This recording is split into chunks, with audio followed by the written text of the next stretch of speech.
നമസ്കാരം. തേജസ് light Kombat aircraft India തദ്ദേശീയമായി വികസിപ്പിച്ചെടുത്ത രണ്ടാമത്തെ യുദ്ധവിമാനം. ഏറെ നാളത്തെ പ്രയത്നങ്ങളുടെ ഫലമായിട്ടാണ് ഈ പദ്ധതി യാഥാർത്ഥ്യമായത്.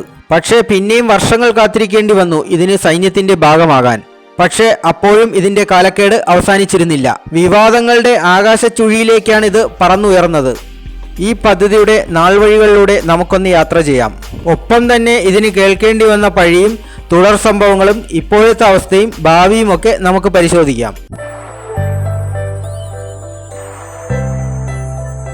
തേജസ് ആണ് ഇന്ത്യ തദ്ദേശീയമായി നിർമ്മിച്ച രണ്ടാമത്തെ യുദ്ധവിമാനമെന്ന് ഞാൻ പറഞ്ഞു. അപ്പോൾ സ്വാഭാവികമായും ഒരു ചോദ്യം വരാം, ഇന്ത്യ തദ്ദേശീയമായി നിർമ്മിച്ച ആദ്യത്തെ വിമാനം ഏതെന്ന്. അതാണ് ഹിന്ദുസ്ഥാൻ എയറോനോട്ടിക്സ് ലിമിറ്റഡ് നിർമ്മിച്ച HF-24 മാരുത്.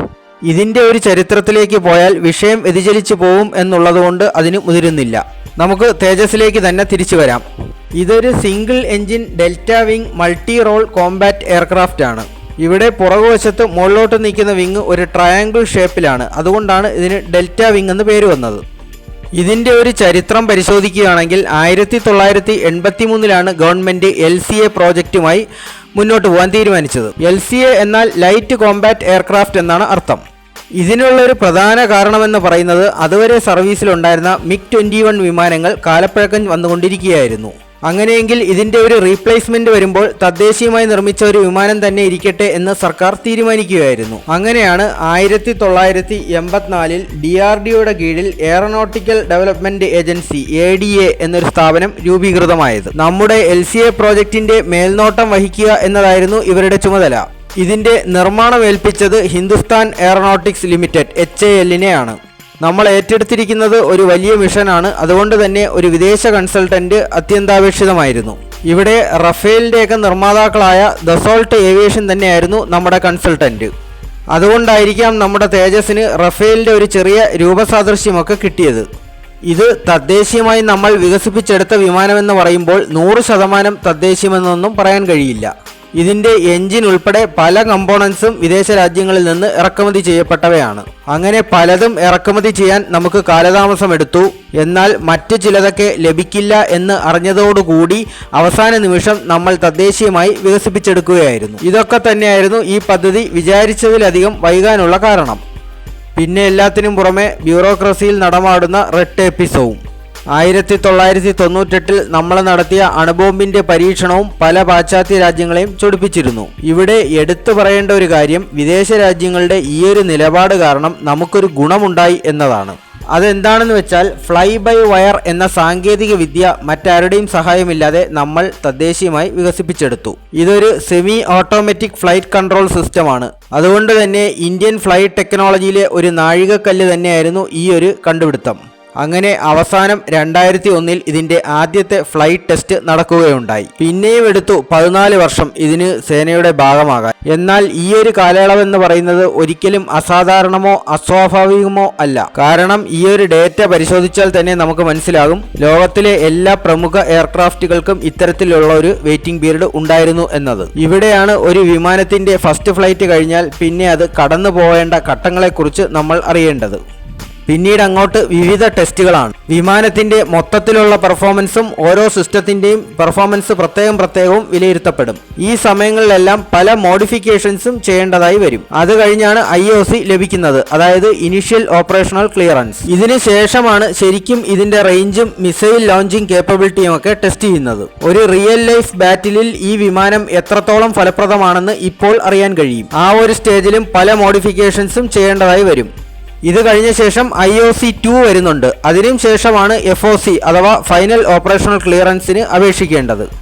നമ്മുടെ തേജസിനെ സംബന്ധിച്ചിടത്തോളം 2011 IOC 1 ക്ലിയർ ചെയ്യുന്നത്. 2013 ആയപ്പോഴേക്കും IOC 2 ക്ലിയർ ചെയ്തു. 2014 FOCക്കുള്ള തയ്യാറെടുപ്പുകൾ ആരംഭിച്ചു.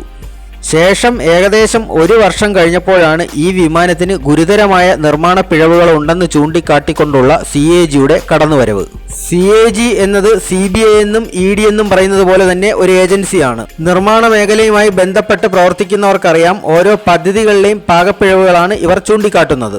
പ്രധാനമായും ഇവരുടെ ഒരു കണ്ടെത്തൽ രീതി എന്ന് പറയുന്നത് ഒരു പദ്ധതിയുമായി ബന്ധപ്പെട്ട് ഒരാൾ പണം വാങ്ങിയോ ഇല്ലയോ എന്നുള്ളതൊന്നുമല്ല, മറിച്ച് ആ പദ്ധതി ഇപ്രകാരമല്ലാതെ മറ്റൊരു രീതിയിൽ നടത്തിയിരുന്നെങ്കിൽ സർക്കാരിന് ഇത്ര രൂപ ലാഭം വരുമായിരുന്നു എന്നുള്ള കണക്കിനാണ്. ഉദാഹരണത്തിന് ദ്വാരക എക്സ്പ്രസ് വേ പണിഞ്ഞതിന് ശേഷവും കണക്കുമായി CAG വന്നിട്ടുണ്ടായിരുന്നു. അവിടെ അവർ പറയുന്നത് എലവേറ്റഡ് ഹൈവേക്ക് പകരം സ്ഥലം അക്വയർ ചെയ്ത് നിലത്തുകൂടി റോഡ് ഉണ്ടാക്കിയിരുന്നെങ്കിൽ ഒരുപാട് കോടി രൂപ സർക്കാരിന് ലാഭിക്കാമായിരുന്നു എന്നൊക്കെയാണ്. ഇതാണ് ഇവരുടെ പ്രവർത്തന രീതിയുടെ പൊതുവെ ഉള്ള ഒരു ഉദാഹരണം. നമ്മുടെ വിഷയത്തിലേക്ക് മടങ്ങി വന്നാൽ ഈ പദ്ധതിയിൽ കാലതാമസം ഉണ്ടായതുൾപ്പെടെ 53 പിഴവുകളാണ് CAG കണ്ടെത്തിയത്. ഇതിൽ പ്രധാനം ഇതിന്റെ എഞ്ചിന്റെ പോരായ്മ ഉൾപ്പെടെ ഇതിന്റെ റേഞ്ചിലും സർവൈവബിലിറ്റിയിലും കോമ്പാറ്റബിലിറ്റിയിലുമൊക്കെ സംശയം പ്രകടിപ്പിച്ചു. ഇവിടെ CAG ചൂണ്ടിക്കാണിച്ച ചില കാര്യങ്ങളിൽ കഴമ്പുണ്ടായിരുന്നു എന്നതാണ് സത്യം. ഇതിൽ പ്രധാനപ്പെട്ട ഒന്നായിരുന്നു സ്റ്റാൾ ആൻഡ് സ്പിൻ ഇഷ്യൂ. വിമാനം കുത്തനെ ഉയരുന്ന സമയത്ത് ആവശ്യത്തിന് ലിഫ്റ്റ് കിട്ടാതെ വരുന്ന ഒരവസ്ഥയ്ക്കാണ് സ്റ്റാൾ എന്ന് പറയുന്നത്. ഇത് പ്രധാനമായും ആംഗിൾ ഓഫ് അറ്റാക്ക് കൂടുമ്പോഴാണ് ഇങ്ങനെ സംഭവിക്കുന്നത്. ആംഗിൾ ഓഫ് അറ്റാക്ക് എന്നത് എയർക്രാഫ്റ്റിന്റെ വിങ് കോഡും റിലേറ്റീവ് എയർ ഫ്ലോ അല്ലെങ്കിൽ ഫ്ലൈറ്റ് പാത്തും തമ്മിൽ ഉണ്ടാക്കുന്ന ഒരു ആംഗിളാണ്. ഇത് ഈ പടം നോക്കിക്കഴിഞ്ഞാൽ മനസ്സിലാക്കാവുന്നതേ ഉള്ളൂ. പല വിമാനങ്ങൾക്കും പല കണക്കിനുള്ള ആംഗിൾ ഓഫ് അറ്റാക്കിലായിരിക്കും ഈ സ്റ്റാള് അനുഭവപ്പെടുക. ഏതായാലും CAGയുടെ ഇത്തരത്തിലുള്ള കണ്ടെത്തലുകളെ തുടർന്ന് വിമാനത്തിൽ പല മോഡിഫിക്കേഷൻസും വരുത്താൻ തീരുമാനിച്ചു. അതിലൊന്നായിരുന്നു ആംഗിൾ ഓഫ് അറ്റാക്ക് 24 ഡിഗ്രിയിൽ നിന്ന് 28 ഡിഗ്രിയായി ഉയർത്താനുള്ള തീരുമാനം. ഇത് ഈ വിമാനത്തിനെ കൂടുതൽ മെച്ചപ്പെടുത്തി എന്നത് തന്നെയാണ് സത്യം. ഇതുൾപ്പെടെ മറ്റ് പല വ്യതിയാനങ്ങളും ഈ വിമാനത്തിൽ നടത്തി. ഒരുപക്ഷെ CAGയുടെ ഈ കണ്ടെത്തൽ തന്നെയായിരിക്കാം ഈ വിമാനം അടുത്തുള്ള ഒരു വേരിയന്റിലേക്കും കൂടി ഇറക്കാൻ കാരണമായത്. അങ്ങനെയാണ് കൂടുതൽ പരിഷ്കൃതമായ തേജസ് മാർക്ക് 1A എന്ന വേരിയന്റിന്റെ പിറവി സംഭവിക്കുന്നത്. ഇതിന്റെയും എല്ലാ പരീക്ഷണങ്ങളും വിജയകരമായി തന്നെ നടന്നു. 2021 ഫെബ്രുവരിയിൽ തേജസ് MK-1Aയുടെ 83 വിമാനങ്ങൾക്കാണ് ഇന്ത്യൻ എയർഫോഴ്സ് ഓർഡർ കൊടുത്തത്. ഈ വിമാനങ്ങൾക്കെല്ലാം കൂടി 48,000 കോടി രൂപയാണ് ചെലവ് വരുന്നത്. മാർക്ക് 1ഉം മാർക്ക് 1Aയും തമ്മിലുള്ള പ്രധാന വ്യത്യാസങ്ങൾ പറയുകയാണെങ്കിൽ മാർക്ക് 1A മികച്ച സോഫ്റ്റ്വെയർ ഉപയോഗിക്കുന്നു. പിന്നീട് വന്ന വ്യത്യാസം ഇതിന്റെ റഡാർ സംവിധാനത്തിലാണ്. മാർക്ക് 1ൽ ഇത് മെക്കാനിക്കലി സ്കാൻഡ് ELM-2032 റഡാർ ആണെങ്കിൽ മാർക്ക് 1A വന്നപ്പോഴേക്കും ELM-2052 റഡാറിന് പുറമെ ഉത്തം AESA റഡാറും ഉപയോഗിച്ചിട്ടുണ്ട്. അതോടൊപ്പം തന്നെ അഡ്വാൻസ്ഡ് സെൽഫ് പ്രൊട്ടക്ഷൻ ജാമറുമുണ്ട്. വിമാനത്തിന്റെ പ്രിസിഷൻ ഗൈഡഡ് ബോംബിങ്ങിനുള്ള കഴിവുകളും വർദ്ധിപ്പിച്ചു. തേജസ് മാർക്ക് 1A വേരിയന്റ് ഇറക്കിയെന്ന് വെച്ച് മാർക്ക് 1നെ ഉപേക്ഷിച്ചിട്ടൊന്നുമില്ല. CAG നിർദ്ദേശിച്ച പ്രധാന പോരായ്മകളൊക്കെ പരിഹരിച്ചുകൊണ്ട് FOC നേടുകയും ശേഷം 2016 തന്നെ ഇന്ത്യൻ സേനയുടെ ഭാഗമാവുകയും ചെയ്തു. തമിഴ്നാട്ടിലെ സുലൂരിലുള്ള ഇന്ത്യൻ എയർഫോഴ്സിന്റെ നമ്പർ 45 സ്ക്വാഡ്രനാണ് ഇതിനെ ആദ്യം സ്വന്തമാക്കിയത്. ഇവരുടെ കോഡ് നെയിം ഫ്ലൈയിങ് ഡാഗേഴ്സ് എന്നാണ്. പിന്നീട് ഗുജറാത്തിലെ നളിയയിലുള്ള നമ്പർ 18 സ്ക്വാഡ്രനും ഇതിനെ സ്വന്തമാക്കി. ഫ്ലൈയിങ് ബുള്ളറ്റ്സ് എന്നാണ് ഇവരുടെ കോഡ് നെയിം. തേജസ് അതിന്റെ മാർക്ക് 1ഉം മാർക്ക് 1A വേരിയന്റും കൊണ്ടൊന്നും നിർത്തിയില്ല. കൂടുതൽ മെച്ചപ്പെട്ട മാർക്ക് 2 വേരിയന്റിന്റെ നിർമ്മാണമാണ് ഇപ്പോൾ നടക്കുന്നത്. അതിനെക്കുറിച്ച് പറയുകയാണെങ്കിൽ ആദ്യം എഞ്ചിനിൽ തന്നെ അടിമുടി മാറ്റം വരുത്തിയിട്ടുണ്ട്. നേരത്തെ ഉള്ള 2 വേരിയന്റുകളിലും GEയുടെ F404 എഞ്ചിനാണ് ഉപയോഗിച്ചുകൊണ്ടിരുന്നത്. ഇതിന്റെ ത്രസ്റ്റ് എന്ന് പറയുന്നത് 83 കിലോ ന്യൂട്ടൺ ആയിരുന്നു. എന്നാൽ മാർക്ക് 2 വേരിയന്റിൽ ഉപയോഗിക്കുന്നത് GEയുടെ 414 എഞ്ചിനാണ്. ഇതിന്റെ ത്രസ്റ്റ് എന്ന് പറയുന്നത് 98 കിലോ ന്യൂട്ടൺ ആണ്. ത്രസ്റ്റ് എന്താണെന്നുള്ളതൊക്കെ മുമ്പൊരു വീഡിയോയിൽ പറഞ്ഞതുകൊണ്ട് തന്നെ ഇപ്പോൾ അത് ആവർത്തിച്ച് ദീർഘിപ്പിക്കുന്നില്ല. എഞ്ചിൻ പോലെ തന്നെ എയർ ഫ്രെയിമിന്റെ കാര്യത്തിലും കാര്യമായ വ്യത്യാസം വരുത്തിയിട്ടുണ്ട്. എയർ ഫ്രെയിം എന്നുള്ളത് ഒരു വിമാനത്തിന്റെ മാനുവറബിലിറ്റി ഒക്കെ നിശ്ചയിക്കുന്ന ഒരു ഘടകം തന്നെയാണ്. കനാർഡോട് കൂടിയ എലോങ്ങേറ്റഡ് എയർ ഫ്രെയിമാണ് മാർക്ക് 2 വേരിയന്റിൽ ഉപയോഗിക്കുന്നത്. കനാർഡുകൾ എന്ന് പറയുന്നത് മുൻഭാഗത്ത് കാണുന്ന 2 ചെറിയ ചിറകുകളാണ്. ഇത് മാർക്ക് 1 വേരിയന്റിൽ ഇല്ല. കനാർഡുകൾ വഴി ഗുണവും ലഭിക്കുന്നുണ്ട്, ദോഷവും ലഭിക്കുന്നുണ്ട്. ഗുണമെന്നുള്ളത് ലിഫ്റ്റ് കൂടുതൽ കിട്ടുമെന്നുള്ളതാണ്. അതുകൊണ്ട് തന്നെ നേരത്തെ പറഞ്ഞ സ്റ്റാളിന്റെ ഒരു പ്രശ്നം വരുന്നില്ല. ഇനി പ്രധാന ദോഷത്തിലേക്ക് കടന്നാൽ ഇത് ഫ്യൂൽ എഫിഷ്യൻസി കുറയ്ക്കും. അതുപോലെ തന്നെ ടേക്ക് ഓഫും ലാൻഡിങ്ങും സമയത്തൊക്കെ നല്ല സ്പീഡിൽ മാത്രമേ ചെയ്യാൻ കഴിയുകയുള്ളൂ. അതുകൊണ്ട് തന്നെ പരിമിത സ്ഥല സൗകര്യമുള്ള ഇടങ്ങളിൽ ഇവ ഉപയോഗിക്കാൻ ബുദ്ധിമുട്ടായിരിക്കും. പിന്നെ മാർക്ക് 1 വേരിയന്റിനെ അനുസരിച്ച് പേലോഡ് കപ്പാസിറ്റി കൂടുന്നുണ്ട്. അതുപോലെ തന്നെ പുതിയ 2 സെൻസറുകൾ ഉപയോഗിക്കുന്നുണ്ട്. ഇൻഫ്രാറെഡ് സെർച്ച് ആൻഡ് ട്രാക്ക് സിസ്റ്റത്തിന്റെ സാന്നിധ്യം. വെപ്പൺ ബോർഡുകളുടെ എണ്ണം 11 കൂട്ടിയിട്ടുണ്ട്. നേരത്തെ ഉള്ള MK-1A വേരിയന്റിൽ 8 എണ്ണം മാത്രമാണ് ഉണ്ടായിരുന്നത്. അതുപോലെ തന്നെ കൂടുതലും തദ്ദേശീയമായ ആയുധങ്ങൾക്ക് അനുയോജ്യമായ രീതിയിലാണ് നിർമ്മാണം. ഇതിന്റെ സ്പീഡ് എന്ന് പറയുന്നത് മാക് 1.8 ആണ്. അതായത് ശബ്ദത്തിന്റെ 1.8 ഇരട്ടി വേഗത.